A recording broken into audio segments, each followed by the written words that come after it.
Ayer, 23 de septiembre, se cumplieron 200 años de que salieron las últimas fuerzas realistas de la Ciudad de México, y hoy se cumplen 200 años de que entró la avanzada del ejército trigarante al mando del general Filisola. Próximo lunes son los 200 años de la consumación de la independencia, y por ello hemos invitado a la doctora Verónica Zárate Toscano, historiadora del Instituto Mora, quien escribió un interesantísimo texto sobre Agustín de Iturbide, llamado Las pervivencias de Iturbide, que tuve la oportunidad de leer hace unos días. Está ella con nosotros y vamos a hablar de la figura de Agustín de Iturbide y el bicentenario de la consumación de la independencia. Doctora, un privilegio para nosotros que nos acompañe en el programa. Es un gusto para mí, Pascal, estar con ustedes. Saludos para ti, para tu auditorio, y te agradezco la oportunidad de hablar sobre uno de los malos de la historia, según la historia oficial. Qué complicado personaje. Yo creo que todos los personajes de la historia tienen esos aspectos, digamos, virtudes y también pues aspectos más negativos. Yo creo que se juntan en todos los grandes personajes históricos, pero bueno, evidentemente en el caso de Iturbide, que a lo largo de la historia pues ha sido visto de diferentes maneras. Fue el consumador de la independencia, fue un efímero emperador, después se exilió, después regresó, lo fusilaron, y después de que los fusilaron años después, recogieron sus restos, los llevaron a catedral a enterrar, y ahí están los restos actualmente. Pero bueno, ha sido un hombre visto de manera ambivalente a lo largo de nuestra historia, doctora.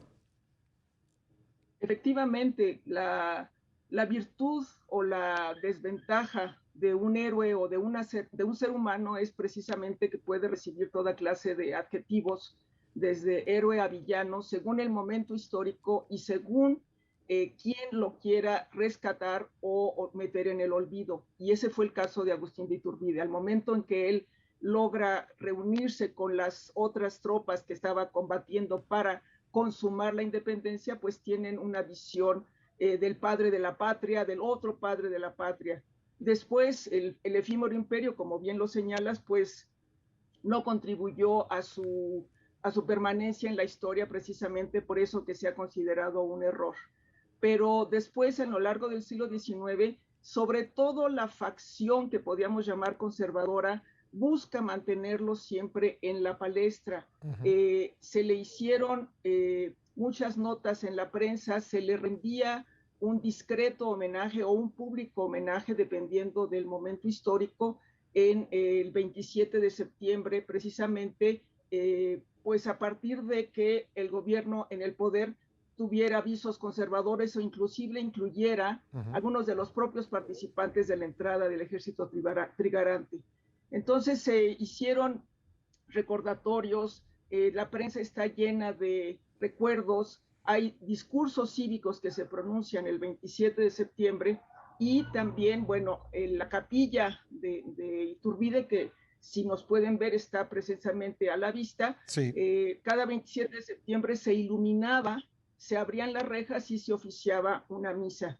Esa capilla el resto del año permanece cerrada. Los restos de Iturbide están del lado derecho si uno la tiene de frente, pero en el 2010 no hicieron el gran festejo para Iturbide, pero sí colocaron sus restos en el centro de la capilla, la tuvieron permanentemente iluminada, lo pusieron entre la bandera de México y la trigarante con su retrato, y se le rindió un modesto culto.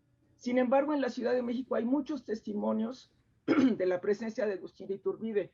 Creo que están pudiendo proyectar una imagen de unas lonas gigantes que están a la entrada sobre la calle de Gante del llamado pasaje de Iturbide, que reproducen tres momentos claves. Uno, la entrada del ejército trigarante; dos, el momento de su fusilamiento; y tres, precisamente el momento en que sus restos son rescatados de Padilla de Iturbide y trasladados a la catedral.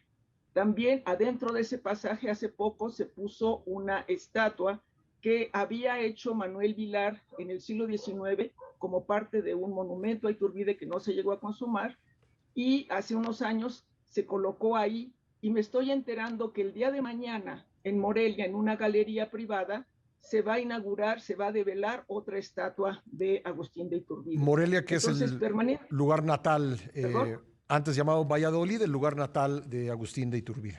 Exactamente, exactamente. Lo que llama la atención es que es en una galería privada, que es donde se va a develar la estatua. Y también hoy, dentro de hora y media, 2 horas, Banco de México ha anunciado que va a sacar un billete conmemorativo de la consumación, y es de esperarse que como parte de esa consumación haya alguna alusión a Agustín de Iturbide o inclusive qué interesante. su figura.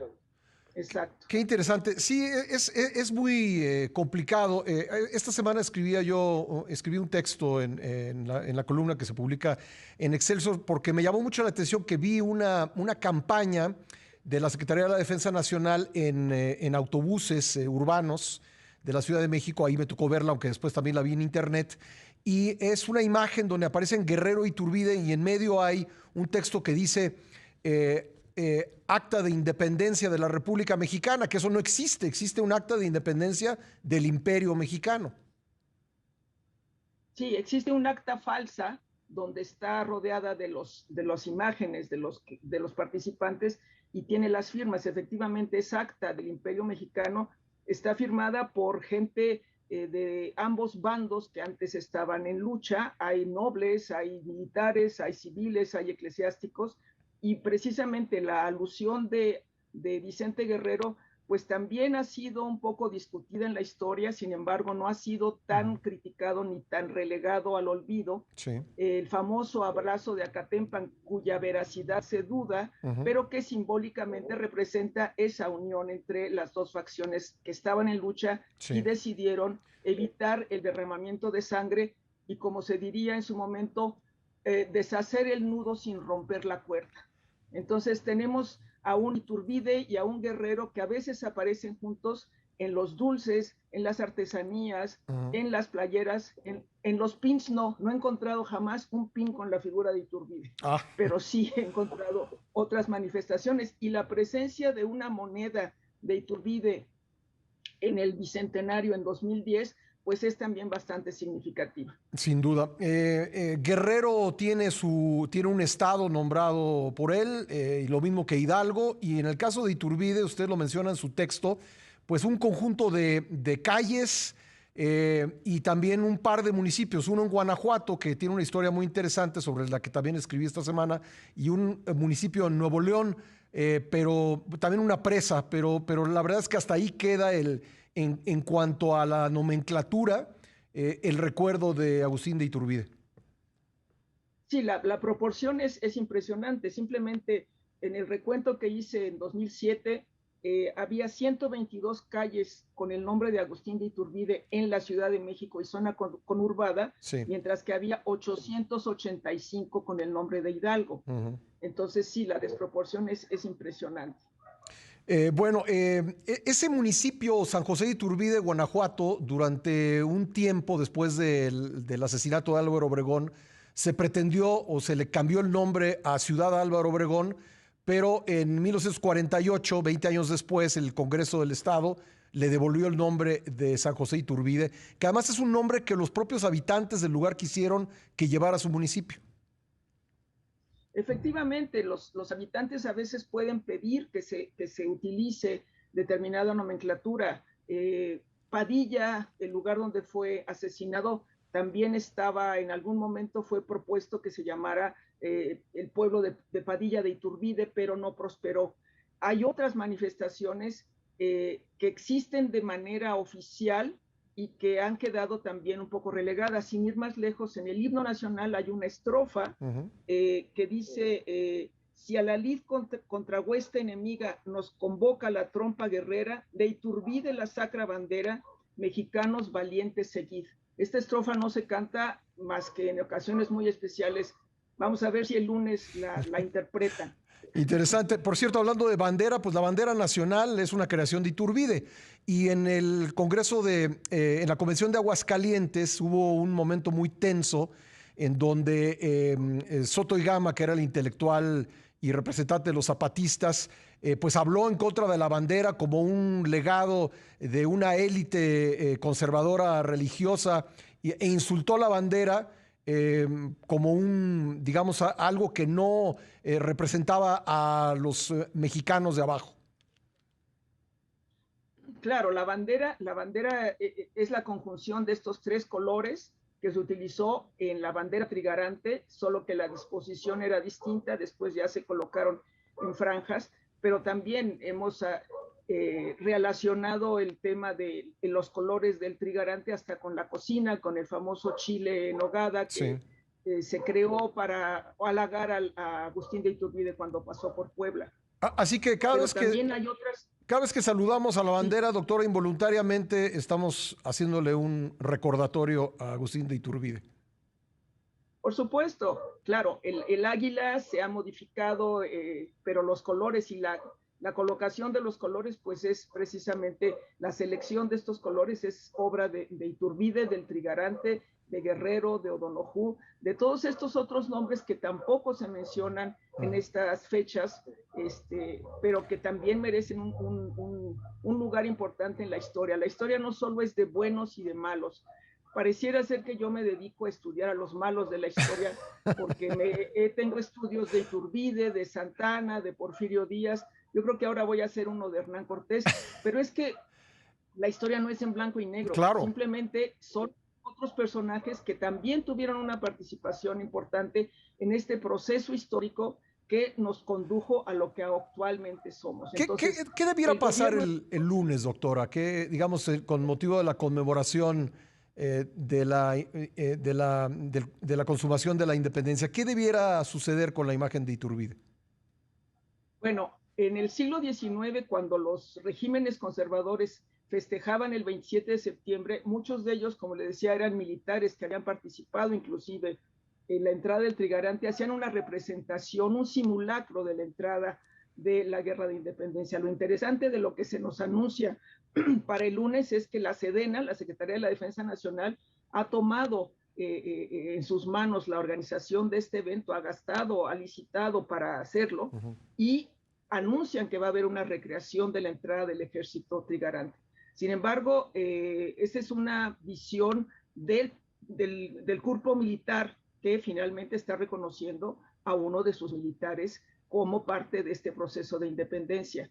Es muy distinto a que Iturbide se ha gritado desde el balcón de Palacio Nacional el 15 de septiembre en la noche.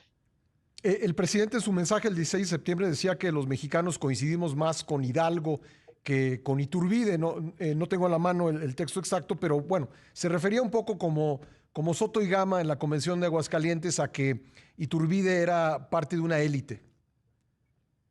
Claro, el presidente dijo que lo único que quería Iturbide era colocarse la diadema, Correcto. aludiendo a la coronación, al efímero imperio.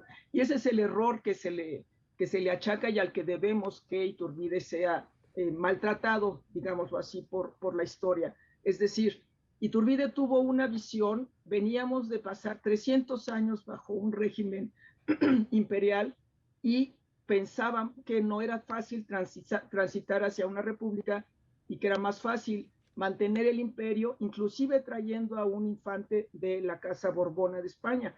Y cuando no aceptaron los españoles mandar a un representante de su casa, él se ciñó la corona y empezó toda esta discusión sobre la república, sobre otro tipo de sistema federal, etcétera, etcétera.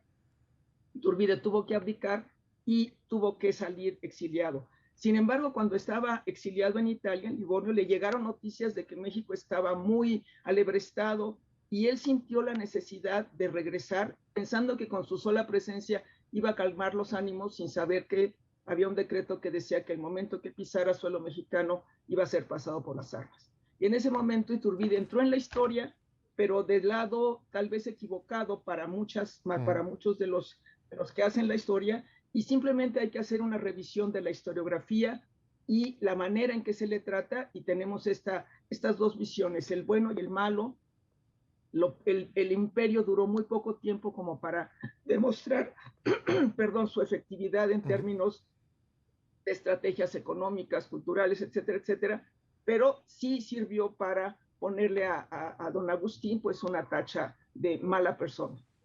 Pues será muy interesante ver qué sucede el lunes, esto del billete que nos ha comentado, cómo se da la ceremonia. Veremos quién en este acto pues representa el personaje de Agustín de Iturbide. Creo que a quienes nos gusta la historia, los próximos días pues nos van a interesar mucho, y para nosotros es un privilegio, doctora, que nos haya acompañado hoy en el programa. Es un gusto, muchísimas gracias por la invitación, y sí, estaremos muy pendientes de ver qué imagen nos dejan de Iturbide en este 2021. Que no sea la última vez que platiquemos con usted, doctora. Si nos hace ese favor, nos encantaría tenerla de vuelta pronto. Cuando gusten, estoy a sus órdenes. Muchas gracias. Y buen día, Laura. Gracias, Hasta la luego. doctora Verónica Zárate Toscano, historiadora del Instituto Mora.